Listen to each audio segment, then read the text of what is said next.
ప్రేమగల తండ్రి, కృపగల దేవా, వాక్యపు వెలుగులోనికి మా ప్రయాణం కొనసాగుతుండగా ఈ లోకానికి వెలుగైన నిజమైన ప్రభావశీలిగా అయినటువంటి నీ ప్రియకుమారుడైన యేసు పట్టినందుకు మీకు వందనాలు, స్తోత్రములు చెల్లిస్తున్నాము. ఆయన తన వెలుగులో నడవడానికి సత్యము, ప్రేమ, కృపతో లోకాన్ని తీర్చిదిద్దడానికి మమ్మల్ని పిలుచుకున్నారు. నీ నిబంధన నమ్మకత్వపు పాలనలో జీవించడానికి మమ్మల్ని బలపరిచి మా సొంత శక్తిపై కాకుండా నీ మార్గదర్శక స్వరము యొక్క శక్తిపై నమ్మకం ఉంచడానికి మాకు నేర్పు. ప్రభువా, విశ్వాసంతో బలమైనటువంటి కృపతో నీ పాద సన్నిధానానికి, దేవాలయంలోనికి చేరవచ్చుగా మీ ప్రియబిడ్డను ఒక్కొక్కరు దీవిస్తూ దైవ వాక్యాన్ని మేము ధ్యానిస్తూ ఉండగా ఆకాశం వాక్యలు విప్పి మాకు దీవెనలు, స్వస్థత, ఆరోగ్యము, ఆయుష్ను మాకు మీరు సమృద్ధివంతంగా అనుగ్రహించగలరండి. యేసు నామమున వేడుకొంచున్నాము తండ్రి, ఆమేన్. దయచేసి కూర్చున్నాం.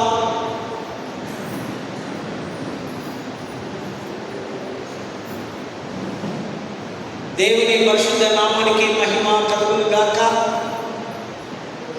మరి ఘనమైన ఈ ఉన్నతమైన శ్రేష్టమైనటువంటి భాగ్యం, ఈ ధన్యత, వాక్యాన్ని బోధించడం, వాక్యాన్ని వినడం మనకు అనుగ్రహించినటువంటి అధ్యక్ష మండలకు పీఠాధిపతి గారైన most reverend doctor professor Reuben Mark తండ్రి గారికి, అధ్యక్ష మండలకు vice chairman reverend doctor T Bhaskar గారికి, డిసిసి చైర్మన్స్, ఆఫీసర్స్, నాయకులు, దేవుని సేవకులు, క్లర్జీ, అధ్యక్ష మండలిలో ఉన్న ప్రతి సంఘానికి, సిఎస్ఐఎస్ చర్చ్ జగదీవిట సంఘ పక్షంగా వారికి ఉదయకాల శుభములు, దైవాశీస్సులు తెలియపరుస్తున్నా.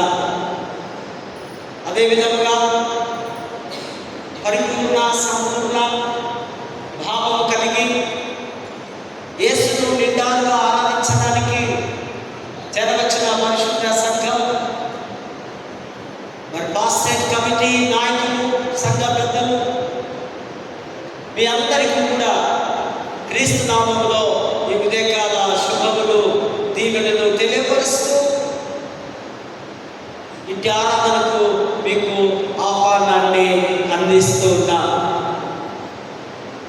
క్రీస్తునందు ప్రియమైనటువంటి పరిశుద్ధ వారులారా, ఈ దినం ఒక అద్భుతమైనటువంటి అంశం. చర్చ్ ఆఫ్ సౌత్ ఇండియా ట్రస్ట్లో, ఈ ఆంధ్రదేశంలో ఎవ్రీ వీక్ మిరకల్స్, ప్రతి ఆదివారము ఒక ప్రత్యేకమైన అంశంతో మనము పాఠాలు నేర్చుకుంటున్నాం.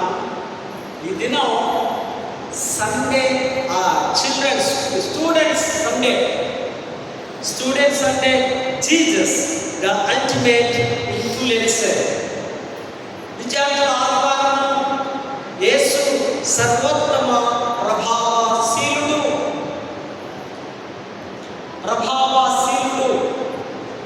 ప్రభావం కలవాడు. యేసే ఈ విద్యార్థులకు ఈ చిన్న వయసులో నుంచి వారు పెద్దగైన వరకు వారి జీవితాల ఎడల యేసు ప్రభావం చూపుతుంది. స్కూల్స్ త్వరలోనే ఓపెన్ అవుతున్నాయి. కొద్దిమంది పిల్లలకు త్వరగా హాలిడేస్ అయిపోయాయని ఒక బాధ ఉంటుంది. కొద్దిమంది పిల్లలకు నేను పై తరగతికి వెళతాననే సంతోషం ఉంటుంది. మొత్తానికి పిల్లలు మరొక ప్రమోషన్ తీసుకొని వారు ఉన్నతమైన స్టడీస్లో అడుగుపెట్టే మంత్ జూన్ మంత్.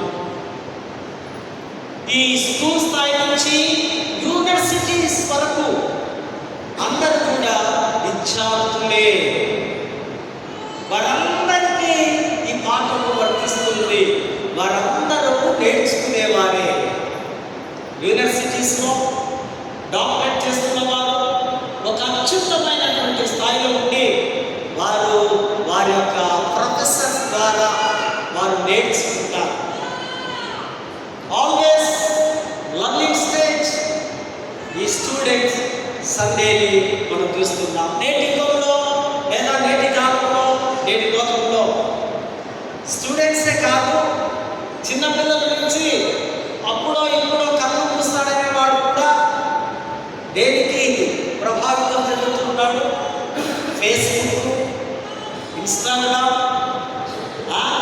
ఇంకేమున్నాయి, సోషల్ మీడియా, ఇంకేమున్నాయి, రకరకాలైనటువంటి గూగుల్ సెర్చ్ చేసుకుంటూ వారి సమయాన్ని పాడు చేసుకుంటూ వారు ఈ మొబైల్ అనే ఈ ప్రపంచంలో వారు తిరుగుతూ ఉన్నారు.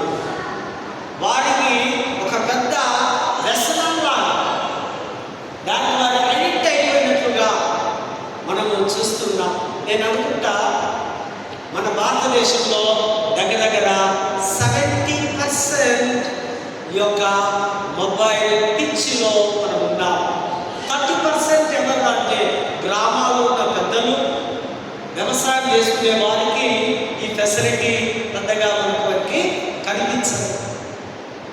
ఒకప్పుడు మనం తలల కింద బైబిల్ పెట్టుకొని పడుకునేవాళ్ళం కదా భక్తులు అవుతే. ఇప్పుడు ఆ మెత్త కింద ఏం పెట్టుకుంటున్నా? మొబైల్ పెట్టుకుంటున్నా. పొద్దు లేవగానే సరే ఫోన్ చేస్తాడు, వాటర్ వచ్చిందా అంటే వేస్తానే అనేది ఉండాలి, ఆయనతో మాట్లాడాలి. ప్రతి ఒక్కరికి ఇది ఒక వ్యసనమైంది. కానీ ఆ వ్యసనమనే ఆ లోకంలో నుంచే దేవుడు యేసు యొక్క ప్రభావాన్ని మనము చూస్తుంటున్నాం. మన విశ్వాసులకు ఇది యేసుక్రీస్తు యొక్క ప్రభావం చేసే సందర్భాల గురించి మనము ధ్యానించవలసిన అవసరం ఉంది. చరిత్రలో ఎంతోమంది మహాత్ములు వచ్చి వారి యొక్క ఆలోచనలను, వారి తలంపులను, వారి జ్ఞానాన్ని ప్రభావితం చేసి వచ్చి వెళ్ళిపోయారు. లేదు, ఒకరి తర్వాత ఒకరు రావడం, ఒకరి తర్వాత ఒకరు వెళ్ళడం, స్థిరంగా ఎవరు లేరు. అయితే 2000 సంవత్సరాల కిందట వచ్చిన యేసు ఆయన యొక్క లైఫ్ స్టైల్, ఆయన బోధలు, ఆయన ప్రేమ, ఆయన త్యాగం, ఆయన మంచితనం అది ఎన్నటికీ మరువనిదిగా 2000 సంవత్సరాల నుంచి మనము నెమ్మరు వేసుకుంటున్నాం. యేసుక్రీస్తు యొక్క ప్రభావాన్ని, ఆయన శక్తిని ప్రతిరోజు మనము ధ్యానిస్తూ ఉంటున్నాం. వాస్తవంగా ప్రతి కుటుంబంలో తమ తల్లిదండ్రులు రోల్ మోడల్గా పిల్లలకు ఉండాలి. ఆ బిడ్డలు తల్లిదండ్రులు చూస్తూ వారి వల్ల ఉండాలని, వారిని ఇమిటేట్ చేస్తూ వారి త్రోవలో ప్రయాణించడానికి, వారు మాట్లాడే విధంగా, వారు పాట పాడే విధంగా, వారు ప్రార్థించే విధంగా, వారికి గుడికి వచ్చే విధంగా ఈ తల్లిదండ్రులు బట్టి ఆ బిడ్డలు లేదా కుటుంబ సభ్యులు ప్రభావితము చెందాలి. స్కూల్స్లో, కాలేజీలో, యూనివర్సిటీలో చదువుతున్నప్పుడు వారు అనుకుంటుంటారు, ఓహో అలానా కలెక్టర్ గారు, అలానా ఐపీఎస్ గారు, ఈ విధంగా వారి యొక్క లైఫ్ స్టైల్ ఉంది, నేను కూడా వారి వలె చదవాలి, నేను కూడా వారి వలె డిసిప్లైన్గా ఉండాలి, నేను కూడా వారి వలె విధేయంగా ఉండాలి. ఒకవేళ విద్య వస్తే చనిపోదు, విద్యతో పాటు విధేయత, హ్యూమిలిటీ, హంబుల్నెస్ మనము ఆ డిసిప్లైన్ నేర్చుకోవాలి. కనుక ఈ ప్రభావం, లోక ప్రభావం ఒక ఆకర్షణీయమైనది. చాలామంది యంగ్స్టర్స్కు ఎవరు ఆకర్షింపబడతారు? సినిమాలు, ఆ సినిమాలో ఉండే హీరో, ఆ హీరోయిన్, లేదా ఆ యాంకర్స్, వారి లాంగ్వేజ్, వారి స్టైల్స్, వారి వస్త్రధారణ. ఎక్కడో బొంబాయిలో ఒక స్టైల్ ఉంటే అది హైదరాబాద్లో ఒక నెల 2 నెలల్లో వస్తే మన హైదరాబాద్ మనం కూడా ఆ స్టైల్ అనుకరిస్తూ ఉన్నాం. ఈవెన్ హెయిర్ స్టైల్ కూడా ఒకప్పుడు హిప్పీ అని ఇంత చక్కగా బాబీ కాలని, బెల్ బాటమ్ అని మా చిన్నప్పుడు అవన్నీ వేసుకొని తిరిగాము. సో రాను రాను మన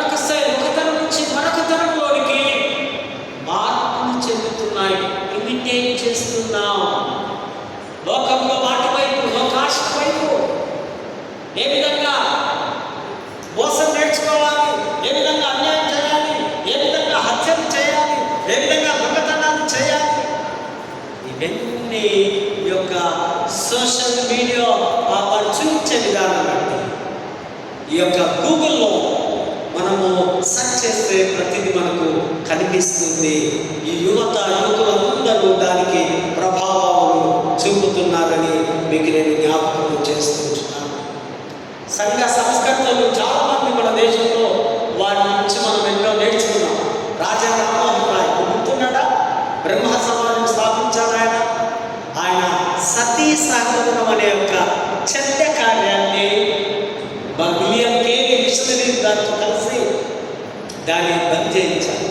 సతీ సహగమనం అంటే భర్త చనిపోతే ఆ భర్త మీదనే ఏకశరీరం కదా, వాడు రావాలి ఈ బతకడం ఎందుకు తీసుకుపోయి చంపేవాడు.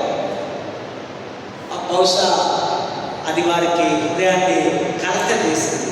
సొంత వాళ్ళ ఉదయం ఆ విధంగా చేసినప్పుడు ఆయనకి పెద్ద ఉత్సవం తీసుకొని వచ్చారు. రాజా రామ్మోహన్ రాయ్, రవీంద్రనాథ్ ఠాగూర్, సర్వేపల్లి రాధాకృష్ణ గారు, సావిత్రి, పూలే, పండిత రమాబాయి, వీరందరూ గొప్పవారు. మనలాగా కలివైన వాళ్ళు కాదు. వారంతా విద్యావంతులు. సంఘాన్ని, దేశాన్ని మరి ఉన్నతమైన స్థాయిలో నడిపించేవారు.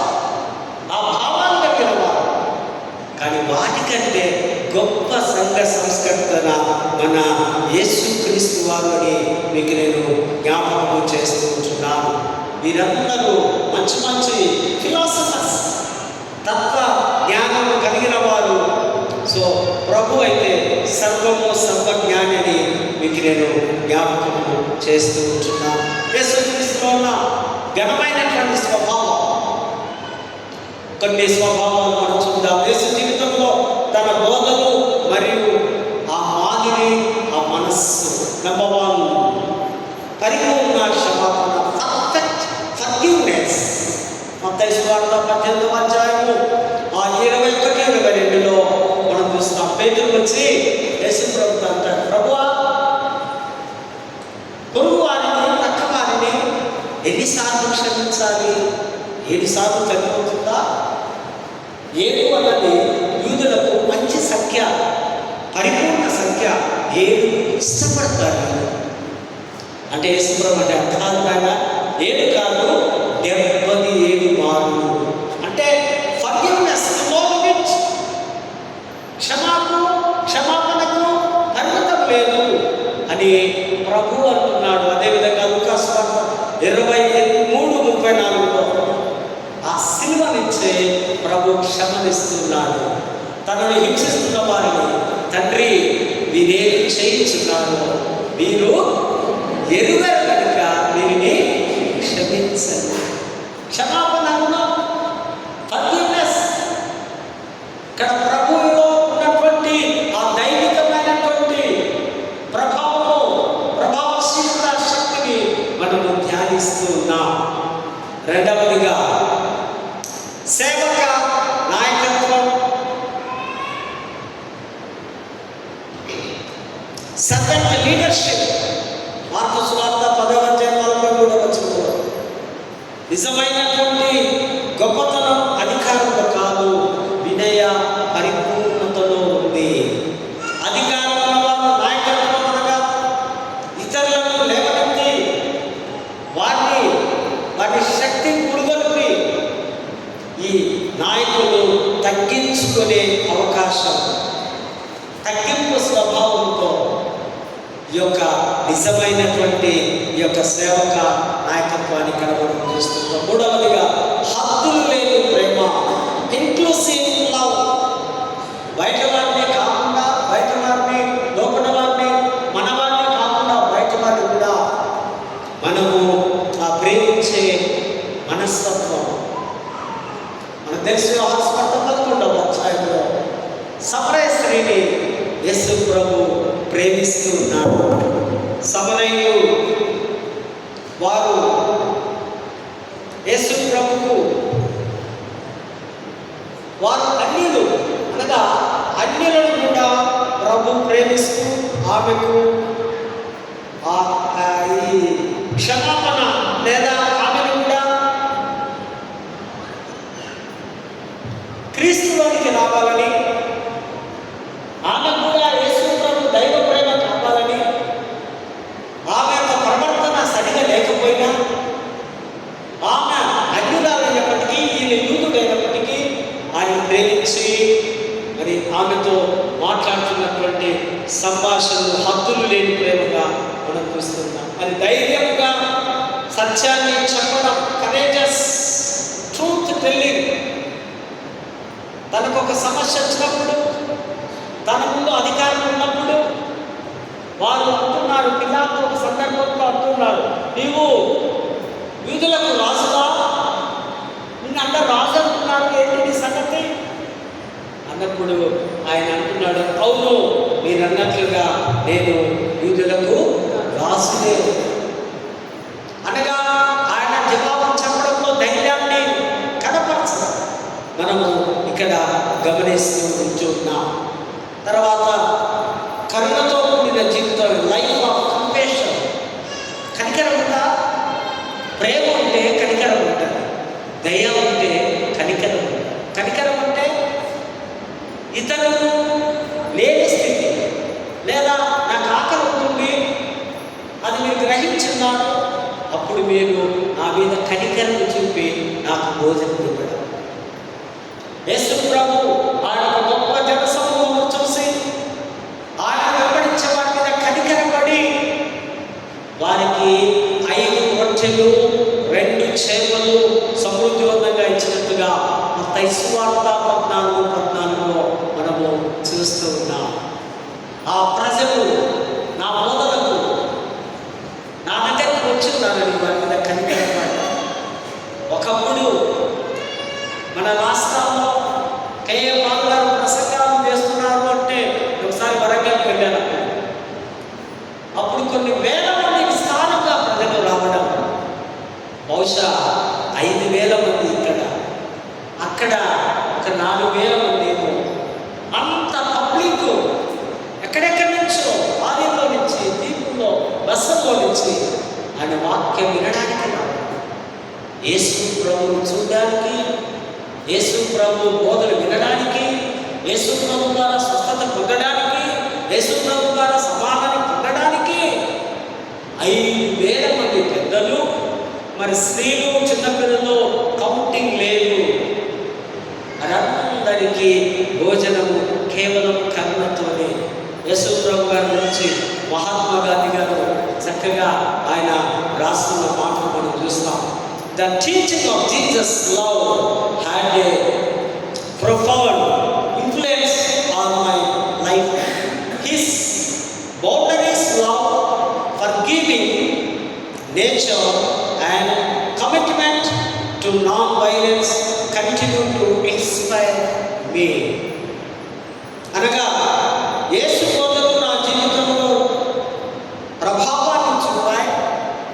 ఆయన అపరిమిత ప్రేమ, క్షమించే స్వభావం మరియు అహింస పట్ల నిబద్ధత నాకు స్ఫూర్తినిస్తున్నాయి. యేసు యొక్క ప్రేమ, అహింస, నీతి తన సొంత తత్వశాస్త్రానికి కేంద్రంగా ఆయన గుర్తించాడు. మత్తయి సువార్త 5:5 సర్మన్ ఆన్ మౌంట్, కొండ మీద ప్రసంగము ఆయన జీవితాన్ని మార్చివేసింది. తన యొక్క పుస్తకంలో ఆయన రాసుకున్నాడు, యేసు ప్రభు యొక్క ఆ అహింస సత్యాన్ని గురించి నేను మార్పు చెందాను అని. సాత్వికులు ధన్యులు, వారు భూలోకంలో స్వతంత్రించుకున్నారు. మీ సాత్వికులు, హ్యూమిలిటీ, తగ్గించుకున్న వారు ఆ మాటలు బాగా విని అర్థం చేసుకుని, అంతవరకు ఆయన షూటు బూటుల్లో ఉన్న మహాత్మా గాంధీ ఒక్కసారిగా పంచ వేసుకొని అర్ధవస్త్రంతో షర్ట్ లేకుండా ఆయన మరణించేంత వరకు ఆ పెద్ద ముళ్ళలా కట్టుకొని పంచతోటే ఆయన జీవించారు. కేవలం యేసు ప్రభు బోధలకు ఇంప్రెస్ అయ్యారు. హల్లెలూయా.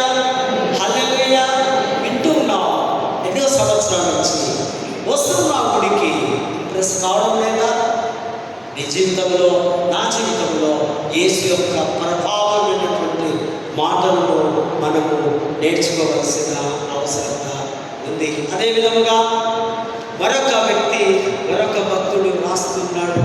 ఆయన Khaleel Ghibran.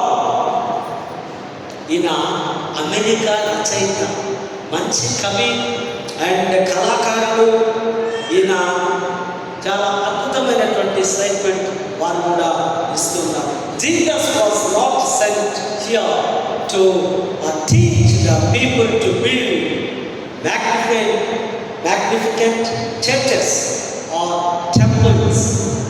He came to make the human hearts a temple. అనగా వాక్య ఆయన అంటున్నాడు, దేవాలయం నిర్మించమని ఆ ప్రజలకు బోధించడానికి యేసు ఇక్కడికి రాలేదు, కానీ మానవ హృదయాన్ని దేవాలయంగా మార్చడానికి ఆయన ఇక్కడికి వచ్చారు.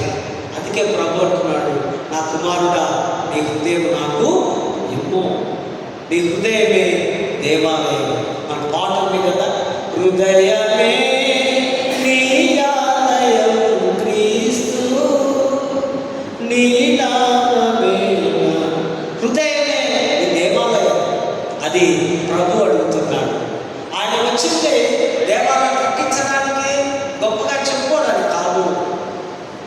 ఆయన ప్రభావము ఈ హృదయాల్లో నింపబడడానికి వచ్చినాడు. బాహ్య మతపరమైన రూపం కంటే ఆధ్యాత్మిక మూలాన్ని తెలియజేస్తూ అంతర్గత జీవితాన్ని మార్చే లక్ష్యంలో యేసు బోధించడానికి వచ్చారని ఆ జిబ్రాన్ తెలిపాడు. యేసుక్రీస్తు గురించి ఆయన అద్భుతంగా నేర్చుకున్నటువంటి మాటలు ఇక్కడ మనము చూస్తూ ఉంటున్నాం. అదేవిధంగా చదవబడిన లేఖన భాగాల్లో మనం చూస్తే మొదటి పాఠంలో మనం గమనిస్తే యెహోషాపాతు మంచి రాజు, యూదా రాజు. యూదా ఎన్ని గోత్రాలు ఉన్నాయి? 2 కదా. ఆ 2 గోత్రాలకు మంచి రాజు. యెరూషలేములో దేవాలయాన్ని కేంద్రంగా చేసుకుంటూ యూదా ప్రజలు పరిపాలిస్తున్నటువంటి ఆ సమయంలో మరి ఇరుగు పొరుగు ప్రక్క వారందరూ యుద్ధానికి వస్తున్నారు, దండెత్తి యుద్ధానికి వస్తున్నారు. వారు మోయాబీయులు, అమ్మోనీయులు, మోయాబీయులతో కలిసి కొందరు యూదాపై దండెత్తడానికి వస్తున్నారు, యుద్ధము చేయడానికి వస్తున్నారు. యూదా రాజు సైన్యం మీద ఆధారపడలేదు. ఆయన వెళ్ళి యెహోవా దేవుని ప్రార్థన చేస్తున్నాడు. ప్రభువా, దేవా, శత్రువులను జయించడానికి నీవు నాకు నేర్పించు. నీ శక్తిని, నీ సామర్థ్యాన్ని, నీ ప్రభావాన్ని, నీ బలాన్ని నాకు అనుగ్రహించు అని ఉపవాసం ఉండి ఆయన ప్రార్థన చేస్తున్నాడు. ఆ గుంపులో పురుషులు ఉన్నారు, స్త్రీలు ఉన్నారు, స్టూడెంట్ అనే పిల్లలు కూడా ఉన్నారు. వారు మొరపెడుతూ ఉన్నారు. 15వ వచనంలో యుద్ధం, యుద్ధానికి ముందు ప్రేయర్, ఫాస్టింగ్ ప్రేయర్ అక్కడ మనం చూస్తాం. యుద్ధం హిబ్రూ పదమైనటువంటి మంచి మాట ఏంటంటే మిల్ హమాక్. మిల్ హమాక్ అంటే యుద్ధము, కత్తులతో, పరికరాలతో దాడి చేసే యుద్ధం. దేశ దేశాల మధ్య యుద్ధాలు మామూలుగా జరగవు. నేడు మనం యుద్ధాలు చూస్తున్నాం. రకరకాలైనటువంటి యుద్ధాలతో అనేక దేశాలు సమాధానం లేకుండా పోతున్నాయి. సో ఆ విధంగా యొక్క మిల్ హమాక్ అనే యుద్ధం ఉంది. ఆ యుద్ధం ఉన్నప్పుడు ఆ ప్రజలందరూ భయపడుతున్నారు. భయం కదా, కొందరికి భయం ఉంటుంది. భయాన్ని ఇప్పుడు వాళ్ళలో యారే యారే భయం. భయం అంటే దాక్కోవడం, వెనక్కిపోవడం, గజగజ వనకడం, ఆ ప్రాంతం నుంచి కనిపించకుండా వెళ్ళడం. ఈ స్థాయిలో వారు భయపడుతూ ఉన్నారు. అప్పుడు దేవుడు అంటున్నాడు, భయపడకండి, యుద్ధము యెహోవాదే, యుద్ధము యెహోవాదే.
అప్పుడు ప్రభు అదే మాట అంటున్నాడు, మీరు ముందుకు సాగి వెళ్ళండి, యుద్ధము చేయవాడు నేనే.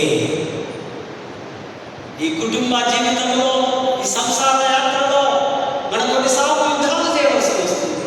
మన పరిస్థితులు బట్టి, మనకున్న సమస్యను బట్టి, మనకున్న బాధలను బట్టి మనము ఆధ్యాత్మికమైనటువంటి పోరాడవలసి వస్తూ ఉంది. యుద్ధము యెహోవాదే, దేవుడే మన పక్షంగా యుద్ధము చేసేవాడని లేఖన భాగాల్లో మనము చూస్తూ ఉంటున్నాం. కనుక ఈ యొక్క ప్రభు యొక్క మాటలు మనము గమనించి మనము ముందుకు కొనసాగాలని వాక్యం మనతో మాట్లాడుతుంది. భయం కంటే విశ్వాసం గొప్పది, ఆందోళన కంటే ప్రార్థన శక్తివంతమైనది. ఆందోళన పడవలసిన, భయపడవలసిన అవసరత లేదు. నీ ఇంటిలో నీతో నీ దేవుడు, నీ ప్రభు నీతో ఉన్నాడని దేవుడి వాక్యము తెలియపరుస్తుంది. అదే 15వ వచనంలో కిషావ్, కిషావ్ మీన్స్ లిజన్, లిజన్ హీ, జాగ్రత్తగా వినడం. రోమా 10:15లో వినుట వలన విశ్వాసం కలుగును, క్రీస్తు గురించిన మాట వలన అది స్థిరపరచబడును. యేసు ప్రభు గురించి నీవు వినవలసిన అవసరం ఉంది. జాగ్రత్తగా వినము, చెవిని మళ్లించకుండా ఆలకించడం. ఏదైనా మాట్లాడుతున్నప్పుడు వినే స్వభావం, వినే మనస్సు, ఆ యొక్క లిసనింగ్లో చాలా కేర్గా ఉండాలని దేవుడి వాక్యం దేవుడు వినడం పరస్పర నమ్మకాన్ని పెంచుతూ ఉంది. వింటూ ఉంటే దేవుడి వాక్యం మీద నీకు నమ్మకము, విశ్వాసము పెరుగుతుంది. రెండవదిగా వినడం అనేది ఆధ్యాత్మిక యుద్ధం. శత్రువు వేసే మన చెవులను అబద్ధాలతో నింపాలని, కష్టాలతో నింపాలని, వాడు శోధకులు చేస్తున్నటువంటి స్థితిలో నుంచి దేవుడు మనం బయటికి తీసుకొని వస్తాడని ఈ యొక్క లేఖన భాగాల్లో మనం చూస్తూ ఉంటున్నాం. కీర్తనలో మనం గమనించినట్లయితే 89వ కీర్తన 19:37లో నిబంధనలలో భద్రత, నిబంధన బెరిత్ అన్నాడు హీబ్రూలో. నిబంధన బెరిత్ మీన్స్ మరొక విధంగా ప్రామిస్, సెక్యూర్ ఇన్ కవెనెంట్, ఇంగ్లీష్లో కవెనెంట్ అంటున్నాం. నిబంధనలు చాలా ఉన్నాయి. ఏదేను ఒడంబడిక నిబంధన, ఆదాముతో నోవాహుతో నిబంధన, అబ్రహాముతో నిబంధన, మరి మోషేతో నిబంధన, దావీదుతో నిబంధన, నూతన నిబంధన. నిబంధన అంటే దేవుడు మనుషులతో చేస్తున్న ఒక ప్రమాణము లేదా విశ్వాసమైనటువంటి సూత్రం అని కూడా మనము అర్థం చేసుకోవాలి. దేవుడు దావీదుకి ఇచ్చినటువంటి వాగ్దానము వ్యక్తిగతమైనది. నీ సింహాసనాన్ని నేను స్థిరపరుస్తా, నీ సింహాసనం లేదా నీ వంశంలో నుంచి లోక రక్షకుడు ఆయన రాగలడు అని దేవుడి వాగ్దానం ఇస్తూ ఉన్నాడు. విశ్వాసము, ప్రేమ, కృప, నమ్మకం యేసు ప్రధానమైనటువంటి కర్తగా రద్దుపరచబడిన వాగ్దానం. దేవుడు కోపగించినను ఆయన స్థిరమైన ప్రేమ ఎన్నటికీ తొలగిపోదు. దేవుడు కొన్నిసార్లు మనం శిక్షిస్తూ ఉంటాడు, కానీ ఆ శిక్షణలో ప్రేమ ఉందనే సత్యాన్ని మనము అర్థం చేసుకోవాల్సిన అవసరత ఉంది. అదేవిధంగా పత్రికల పాఠంలో కూడా మనం గమనిస్తే అపోస్తల కార్యములు 18వ అధ్యాయము 24 నుంచి 28 వరకు తోటి విశ్వాసులను బలపరుచుతా, స్ట్రెంథెనింగ్ ఫెలో బిలీవర్స్, తోటి సంఘాన్ని బలపరచడం వాక్యము ద్వారా, దేవుని మాటల ద్వారా, ఆయన క్రియల ద్వారా, ఆయన స్వస్థత ద్వారా, ఆయన అద్భుతాల ద్వారా మనమందరము బలపరచబడాలి. ఇక్కడ మనం గమనిస్తే అపోల్లో అనే ఒక విద్వాంసుడు, ఒక మేధావి, ఈయన యూదుడు. ఈయన ఊరు అలెగ్జాండ్రియా, అంటే ఐగుప్తు దేశంలో అదొక పట్టణం. దాన్ని ద గ్రేట్ అలెగ్జాండర్ గారు కట్టించి ఉన్నారు. ఆ పట్టణంలో ఆ దినాల్లోనే లైబ్రరీ ఉంది, గొప్ప గ్రంథాలయం ఉంది. రోమ్లో గొప్ప గ్రంథాలయాలు ఉన్నాయి, ఐగుప్తులో గ్రంథాలయాలు ఉన్నాయి. ఆ దినంలో వారి హిబ్రూ భాషలో, లాటిన్లో, గ్రీకులో గొప్ప గొప్ప విద్వాంసులు రాసిన బుక్స్ ఉన్నాయి. సో అక్కడి నుంచి వచ్చినాడు అపోలో. గ్రీక్ పురాణాల్లో అపోలో అనేది ఒక దేవుడి పేరు. ఈ దేవుడి పేరు వెలుగుకు దేవుడైన. ఈ దేవుడు ఎవరట? వెలుగుకు దేవుడు అని గ్రీక్ వారు భావించారు. Apollo is the Greek God of light. God of Greek వాళ్ళ లైట్, ప్రకాశవంతమైనటువంటి ఆ వెలుగు సంబంధమైన దేవుడని అపోలో ఆ పేరుకు అర్థాన్ని ఇక్కడ చూస్తూ ఉంటున్నాం.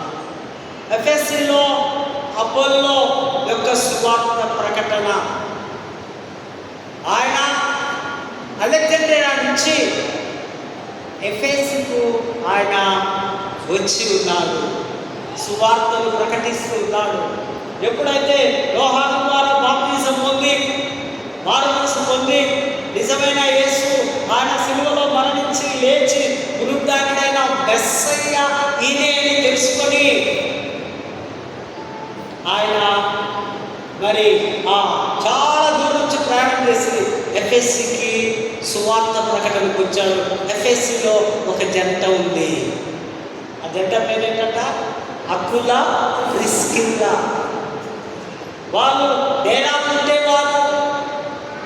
వారితో కలిసి ఆయన వారి నుంచి కొన్ని నేర్చుకొని సువార్త నేర్చుకోవచ్చు, వినయ విధేయత నేర్చుకోవచ్చు, వారి యొక్క గుణ లక్షణాలు నేర్చుకోవచ్చు, వారి స్వభావాన్ని నేర్చుకోవచ్చు.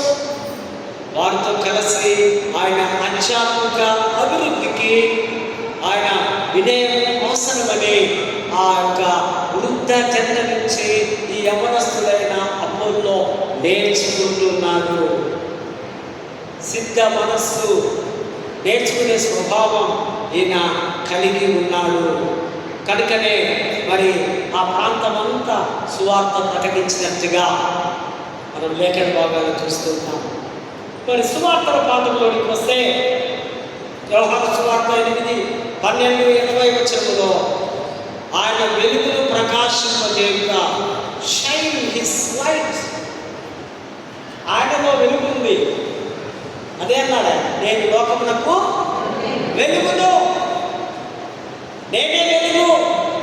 యోహాను సువార్తలో నేనే నేనే నేనే నేనే నేనే 7 times ఉన్నాయి. నేనే అయా అయా ఉంది, నేను తప్ప ఎవరు లేరు. ఆ 10 ఆజ్ఞల్లోనే మొదటి ఆజ్ఞ కనిపిస్తుంది, మీరు కనానికి వెళ్తున్నారు, అక్కడ అనేకమైన దేవుళ్ళు దేవతలు ఉన్నారు, కానీ గుర్తుంచుకోండి, నేను తప్ప వేరొక దేవుడు మీకు ఉండకూడదు. క్రైస్తవులు విశ్వాసులకు యేసు ప్రభు తప్ప వేరొక దేవుడు మీకు ఉండడానికి మీ హృదయంలో కానీ, మీ జీవితంలో కానీ, మీ ఇంటిలో కానీ, మీ పిల్లల మనసులో కానీ ఉండడానికి వీలు లేనే లేదు. కొన్నిసార్లు పరిస్థితులు బట్టి,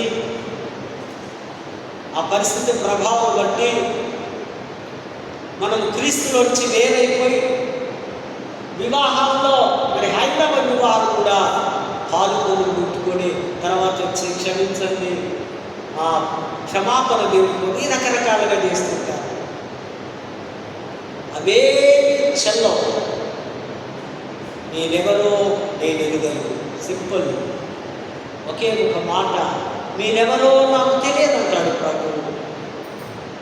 ప్రభువును గుర్తెరిగినాక, ప్రభువు రక్తంలో కడగబడ్డాక, పౌరులాగా నా మట్టుకైతే బ్రతుకుంటా తీస్తే అదొక ఛాలెంజ్గా మన ఉద్యోగంలో ఉండాలి. పరిస్థితులు ఏమైపోయినా పర్వాలేదు, నాకు నా యేసు కావాలి, ఆయనకు విరుద్ధంగా నేను ఏ పని చెయ్యను. ఆయన అంటున్నాడు, ఇదిగో నేను లోకమునకు వెలుగు, నేను దైవిక గుర్తింపు. అందుకే అన్నాడు, నేను ఉన్నవాడను అనువాడు. మోషే అంటాడు, నీ పేరేంటి? ఇంకా మా కాండము 3వ అధ్యాయం నాకు పేరు లేదు, నా పేరు ఇదే. నేను నువ్వు ఎప్పుడు పిలిస్తే అప్పుడు వస్తాను. నువ్వెక్కడ ఉంటే I am everywhere, just call me. నీవు నన్ను పిలిస్తే నీ దగ్గరికి నేను వస్తాను. ఆయన అన్ని చోట్ల ఉన్నవాడు. నేను లోకములకు వెలుగై ఉన్నాను. I am the light. Greek భాషలో వెలుగును ఫోస్.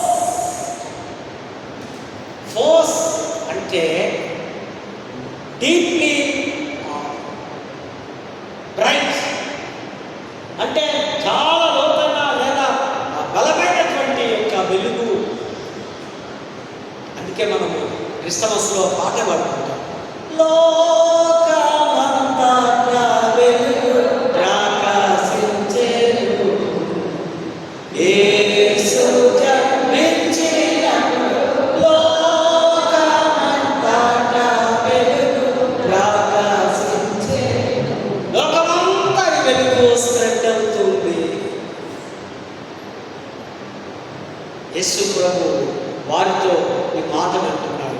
దానికి ముందు జరిగిన ఒక నిమిషము ఒక మాట చెప్తా. యెరూషలేము దేవాలయంలో గుడారాల పండుగ చేసుకుంటున్నారు ఇజ్రాయేల్ ప్రజలు. వారు ఆ పండుగలో దీపాలను వెలిగిస్తూ ఉన్నారు. మన భాషలో అర్థమయ్యేటట్లు దీపావళి పండుగ చేసుకుంటున్నాం. మనం దీపావళిలో వెలుగు బాగా వెలుగుతుంది కదా. వారు ఆ వెలుగు, ఆ దీపాలు, ఆ లైట్స్, ఆ ప్రభావం, ఆ వెన్నెల చూసి సంతోషిస్తుంటే యేసు వారి మధ్యలో నేనే వెలుగు. ఈ వెలుగు కొన్ని క్షణాలు ఉంటుంది, ఈ వెలుగు కొన్ని రోజులు ఉంటుంది, ఈ వెలుగు తర్వాత ఆరిపోతుంది. నూనె లేనప్పుడు, ఒత్తి కారిపోయినప్పుడు ఏమవుతుంది? ఆగిపోతే మళ్ళీ ఏమవుతుంది? చీకటి అవుతుంది. కానీ నన్ను చూడు, నేనే నా వెలుగు లోకమంతా ఎప్పటికీ ప్రకాశింపజేస్తూ ఉంది. కనుక మీరు నన్ను వెంబడించాలి, కనుక మీరు నన్ను ఇమిటేట్ చేయాలి, కనుక మీరు నన్ను ఫాలో కావాలి, కనుక మీరు నా బోధలు, నా ప్రవర్తన, నా జీవితాన్ని జాగ్రత్తగా వినాలి. నన్ను వెంబడించువాడు చీకటిలో నడవడు. చీకటి అంటే పాపం, చీకటి అంటే శాపం, చీకటి అంటే నెమ్మది లేని జీవితం, చీకటి అంటే నిరుత్సాహం, చీకటి అంటే విశ్వాసం లేకపోవడం, చీకటి అంటే అనారోగ్యంతో బ్రతకడం, చీకటి అంటే సర్వము కోల్పోవడం. సో చీకటిలో నడుచుదలు గొప్ప వెలుగును చూస్తున్నారు. I am the light. Jesus is the light. Jesus is always shining God. ఆయనే నిరంతరము ప్రకాశంతో వెలిగే దేవుడు. ప్రభు పిలుస్తూ ఉన్నాడు, ప్రభు మాట్లాడుతూ ఉన్నాడు. ప్రభు యొక్క స్వరాన్ని వినడానికి నీవు నేను మన జీవితం ఎవరి మీద మనం ఇంప్రెస్ అవుతున్నాం, ఎవరిని మనం వెంబడిస్తున్నాం, ఎవరి యొక్క ఆ బాటలో మనం ప్రయాణిస్తున్నాం. Our role model is only Jesus Christ. ఆయన తప్ప వేరొక మోడల్ మనకెవరు లేదు. కనుకనే ఆయన రాస్తున్న యేసు ఆధ్యాత్మిక చీకటిని తొలగించి విశ్వాసులను దేవుని చిత్తము వైపు నడిపిస్తూ ఆయన సత్య మార్గాన్ని, ప్రకాశవంతమైన మార్గాన్ని తెలియపరుస్తూ ఆయన పిలుస్తున్నటువంటి మాటని ఇక్కడ చూస్తున్నాం. జీవన పరివర్తన, సత్ప్రవర్తన, వెలుగు యేసుని వెంబడించడానికి ఇది నైతిక విలువలను మరియు క్రొత్త జీవితాన్ని ఇస్తుంది. యేసు వెలుగులో మనం ప్రయాణిస్తే ఇది న్యూ లైఫ్. జీవితం పోతుంది, పాత స్వభావం పోతుంది, పాత మనస్సు పోతుంది, కొత్తగా చిగురిస్తావు. అలాంటి జీవితం కావాలా? ఇప్పుడే నువ్వు అడగాలి. Let me close. ప్రభు పిలుస్తున్నాడు, రండి, నా వెలుగులోనికి రండి, నా మార్గంలోనికి రండి, నా జీవితంలోనికి రండి, నా ప్రవర్తనలోనికి రండి. మీకు నేను క్రొత్త జీవితాన్ని, నైతిక విలువలతో కూడిన జీవితాన్ని మీకు ఇస్తానని ప్రభు మాట్లాడుతున్నాడు. చీకటిని పారదోలడానికి ప్రభు నిత్యము మనతో ఉంటున్నాడు. యెహోషాపాతు ప్రార్థించాడు, యుద్ధం ఉందన్న భయపడలేదు. దానికి ముందు తన యొక్క సామ్రాజ్యంలో ఉన్న వారందరికీ ప్రార్థన ఉపవాసం నేర్పించి, ఇదిగో ఆయనే చూసుకుంటాడు, యుద్ధము యెహోవాదే అన్నాడు. కీర్తనకారులతో దేవుడు వాగ్దానం చేస్తున్నాడు, నీ సింహాసనము నిత్యము నిరంతరము స్థిరపరచబడుతుంది. పత్రికల పాఠంలో అపోల్లోను దేవుడు బహుగా వాడుకొని అనేకులకు సువార్తను ప్రకటించేవాడుగా ఆకుల ప్రిస్కులతో కలిసి ఎఫెసీ పట్టణం అంతా శుభవార్తను ప్రకటించారు. సువార్తల పాఠంలో చూడండి, నా వెలుగును చూడండి, నన్ను వెంబడించండి ప్రభు పిలుస్తున్నాడు. రండి, సిలువ వైపు చూస్తూ, సిలువలో ఆయన కాల్చిన రక్తం వైపు చూస్తూ, ప్రభువా నా కొరకు ఇంత త్యాగం చేసి మరణించాను, నా హృదయాన్ని మార్చిన ఆయన, నా చెడు తలంపులను తీసేది ప్రభువా, నేను నీకు సమర్పించుకుంటున్నాను, నీతో కలిసి ప్రయాణం చేయడానికి సిద్ధపడతానని ప్రార్థన చేసుకున్నట్లయితే ఒకానొక దినం మండే షూర్లే తల్లి ప్రభు దగ్గర మనము ఆ కుడి పార్శ్వమున పరలోకంలో దేవుడి ప్రక్కన కూర్చుంటాం. అటువంటి ఒక కృప, పరిశుద్ధాత్మ నడిపింపు, దైవాశీస్సులు దేవుడు మనకందరికీ అనుగ్రహించుకున్నాక ఆమె చిన్న ప్రార్థన చేసుకుంటాం. మహాపరిశుద్ధుడా, మహోన్నతుడా, మంచి కాపరి, గొప్ప కాపరి, మా ప్రియ పరలోకపు తండ్రి, మీ పరిశుద్ధ నామానికి మా నిండు కృతజ్ఞత వందనములు చెల్లిస్తాం. మరొక పర్యాయం వాక్యాన్ని మేము స్థిరపరచుకొని మీ వెలుగులో మేము ప్రయాణించడానికి సహాయం చేస్తాం. చేరవచ్చిన మా ప్రియ కుటుంబాలను, దేవుని కుటుంబాన్ని మీరు దీవించి ఆశీర్వదించగలరు. క్రీస్తు నామమున వేడుకుంటున్నాము.